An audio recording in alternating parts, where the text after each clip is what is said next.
Assalamualaikum warahmatullahi wabarakatuh. Bertemu lagi dengan saya Arif Yustian. Ya, baik teman-teman, melanjutkan di video sebelumnya tentang AOA dan AON pada project management gitu ya. Pada topik bahasan manajemen operasi ya. Hari ini saya coba membawa sebuah contoh kasus gitu ya. Ada sebuah kasus, ada project membuat pabrik kertas Milwaukee gitu ya. Kita diminta untuk mengestimasi waktunya begitu ya. Nah, kemudian yang dilakukan adalah kita list seluruh aktivitas yang akan kita lakukan.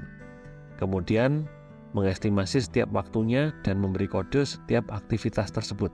Nah, dalam tabel ini saya adopsi dari buku Operations Management dari Hazen Render dan kawan-kawan begitu ya. Nah, di sini ada beberapa aktivitas, ada sekitar 1, 2, 3, 4, 5, 6, 7, 8 aktivitas ya yang kita list di sini. Kemudian masing-masing diberikan kode ya, A, B, C, D sampai H, dan setiap aktivitas diberikan waktunya. Misalkan aktivitas pertama membutuhkan waktu 2 minggu. Aktivitas kedua maksud saya 3 minggu, demikian seterusnya, sehingga total waktu yang diestimasikan 25 minggu proyek ini akan selesai.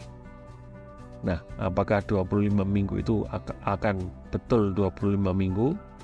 Karena kita perlu melihat setiap aktivitas itu akan juga tergantung dengan aktivitas sebelumnya, begitu ya.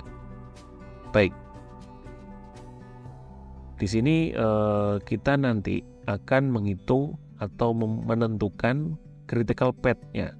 Jadi di bagian mana aktivitas itu penting, yang tidak boleh terlewatkan atau terlambat. Nah, itu adalah critical path. Nah, untuk mengetahui critical path itu ada beberapa variabel. Yang pertama adalah early start dan early finish. Ya, kedua hal ini adalah kapan itu bisa dimulai secepatnya atau diakhiri secepatnya. Kemudian yang selanjutnya adalah latest start dan latest finish, di mana proyek itu bisa diakhiri atau diawali paling lambat kapan sih, begitu ya. Oke, jadi konsep utama kita harus menemukan ini dulu. Untuk dapat menemukan itu kita gambarkan dalam sebuah format aktivitas seperti ini ya. Ini anggap saja sebuah node begitu. Lalu aktivitasnya kita beri kode di sini. Misalkan ini aktivitas A begitu ya. Kita kasih simbol A. Dan ini adalah durasinya. Aktivitas A 2 minggu begitu ya. Kemudian nanti early start-nya kita tulis di sini. Jadi early start-nya kapan ditulis di sini. Early finish-nya kapan ditulis di sini angkanya. Selanjutnya latest start-nya ditulis di sini, kemudian latest finish-nya ada di sini. Ya, jadi ini konsep nanti yang akan kita gunakan untuk menghitung, untuk mengetahui critical path-nya. Nah, sebenarnya untuk menghitung itu kita ada dua tahap, dua tahap. Yang pertama adalah forward pass, artinya dari start ke finish nanti. Ya, nanti juga ada backward pass dari finish ke start gitu ya. Jadi untuk forward pass kita ada dua aturan begitu ya. Apabila hanya membutuhkan satu predecessor ya, predecessor ini adalah aktivitas pendahulu yang harus selesai dulu begitu ya, baru aktivitas selanjutnya dapat dilakukan. Jika hanya ada satu, maka early start-nya adalah sama dengan early finish-nya gitu. Tetapi jika ada lebih dari satu predecessor gitu ya, maka early start yang digunakan adalah maximum of all the EF values. Jadi early finish yang paling besar yang digunakan untuk early start pada tahap selanjutnya. Gitu ya, teman-teman. Nah, mungkin akan lebih jelas kita nanti akan menggunakan notes-nya langsung begitu ya. Nah, ini rule selanjutnya untuk the early finish time adalah of an activity is the sum of its early start time, gitu ya.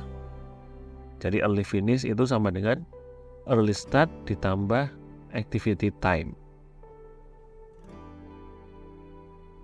Misalkan seperti ini gitu ya, kita ngawalinya dari node start gitu ya. Anggap aja kita menggunakan AON gitu ya, node start.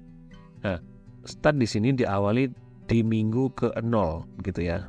Dan ini waktunya 0, maka early startnya adalah 0 dan early finishnya adalah 0. Kemudian kita mulai aktivitas A. Ya, aktivitas A sesuai tabel di awal tadi, aktivitas A dilakukan membutuhkan waktu 2 minggu. Ya, dan dimulai oleh 0 karena di startnya adalah 0, ya early finish di start adalah 0, maka early startnya adalah 0 untuk A. Dan early finishnya adalah 0 ditambah 2 sama dengan 2. Ya, ini adalah early finish untuk aktivitas A.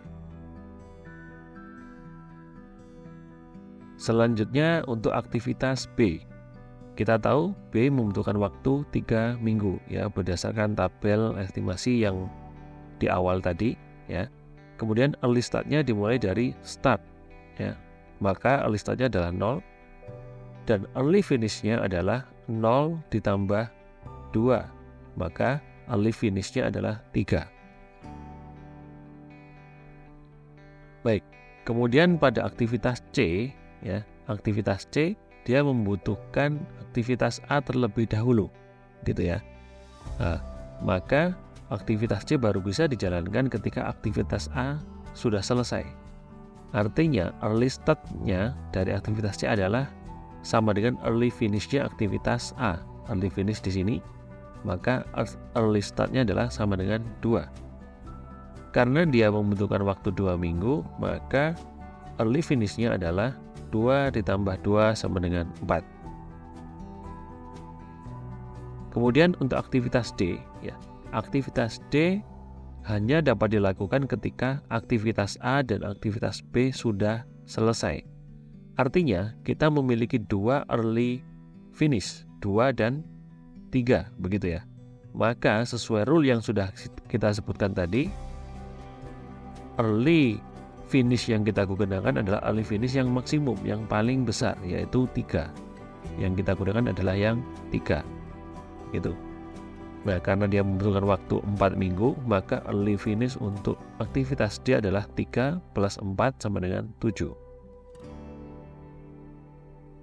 Ya, ini kemudian demikian selanjutnya untuk node selanjutnya begitu ya, menggunakan teknik perhitungan yang sama seperti tadi hingga kita menemukan early finish ternyata 15 minggu. Ya, early finish-nya 15 minggu. Nah, ini adalah kita masih pada forward ya. Sekarang kita coba menghitung, lanjutkan dengan backward pass begitu ya, dari belakang ke depan. Nah, di backward pass ini ada beberapa rule juga. Intinya, rule pada backward pass ini adalah kebalikan dari forward pass, gitu ya. Ya, ketika aktivitas itu ya membutuhkan predecessor, gitu ya, pada single activity, maka late finish-nya sama dengan late start-nya. Kemudian apabila lebih dari 1, maka dipilih late finish yang paling kecil. Kalau tadi di metode forward pass kita pilih yang paling besar, tapi kalau yang ini kita pilih yang paling kecil. Baik, mungkin kita langsung ke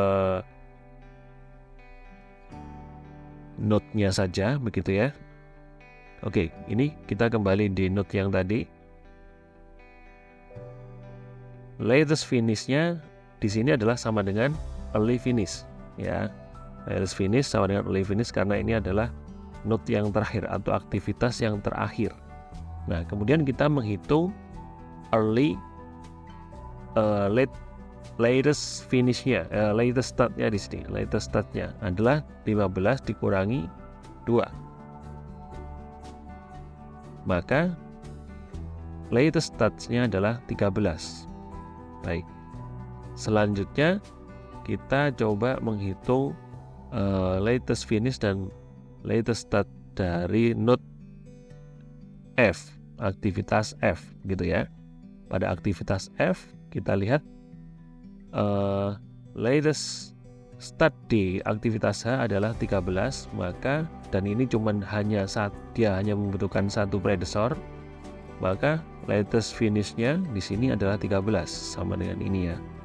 Kemudian 13 dikurangi 3 adalah latest start untuk aktivitas F, sama dengan 10. Nah, demikian juga untuk yang G ya, tetapi berbeda untuk yang C, aktivitas C karena dia ada 2 predecessor F dan E. Nah, dari F dan E kita lihat latest start-nya yang paling kecil yang mana? F adalah 10, yang E adalah 4. Maka kita pilih yang paling kecil yaitu yang 4. Maka latest finish dari aktivitas C adalah 4. 4 dikurangi 2 sama dengan 2. Gitu ya. Dan selanjutnya sampai terisi sepenuhnya di sini.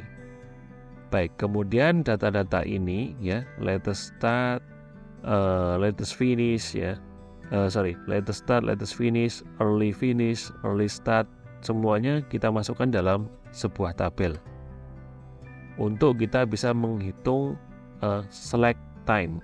Jadi apa itu select time? Select time adalah lamanya waktu ya pada sebuah aktivitas yang dapat ditunda tetapi tidak mengundur atau menunda jadwal dari proyek secara keseluruhan ya. Kita bisa menggunakan formula ini. Select time adalah latest start dikurangi early start atau dari latest finish dikurangi early finish. Ini adalah tabel di mana kita sudah memasukkan seluruh angkanya tadi gitu ya. Ada 4 angka ini ya. Early start, early finish, latest start dan latest finish ya. Untuk setiap aktivitas. Kemudian kita masukkan salah satu formula di atas yaitu select-nya latest start dikurangi early start. Misalkan latest start-nya adalah 0, early start-nya adalah 0. Maka 0 dikurangi ini 0 sama dengan 0. Kemudian untuk aktivitas B latest start-nya 1, early start-nya adalah 0. Maka untuk aktivitas B select-nya adalah 1. Ya. Kita lakukan hal yang sama untuk aktivitas yang lain. Maka dapat dihasilkan angka select seperti ini. Ya, angka select seperti ini. Nah, dari angka select seperti ini kemudian kita bisa mengidentifikasi ya menggunakan 3 kriteria ini ya. Aktivitas dengan zero select are on the critical path ya.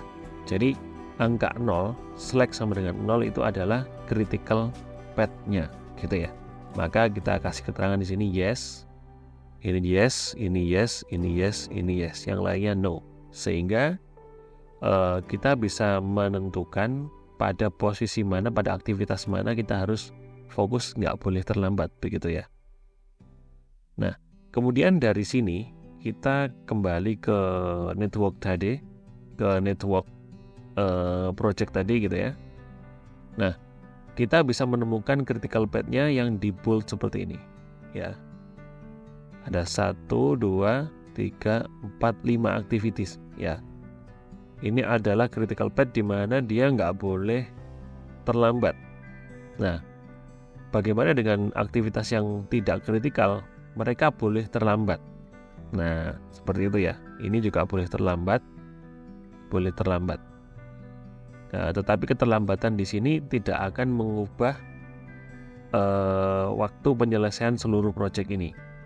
Tapi jika keterlambatan itu terjadi pada kritikal path ini, pada aktivitas-aktivitas yang ini gitu ya, itu dapat menunda penyelesaian proyek secara keseluruhan. Nah, kemudian dari hasil itu tadi kita masukkan menjadi sebuah Gantt chart begitu ya. Ya, pada aktivitas A dia membutuhkan waktu 2 minggu, aktivitas B 3 minggu, aktivitas C 2 minggu dari minggu ketiga ke minggu keempat ya. Ini semua kalkulasi ketika early start gitu ya. Artinya ketika itu dimulai dengan secepatnya, maka di minggu pertama gitu ya, dan selesai di minggu 15. Dan ini adalah kalkulasi ketika dimulai di latest start. Artinya ada beberapa aktivitas yang terlambat begitu ya. Misalkan aktivitas B yang awalnya ini dimulai di minggu pertama, ini mundur 1 minggu gitu ya. Kemudian aktivitas yang lain, tetapi tidak mengubah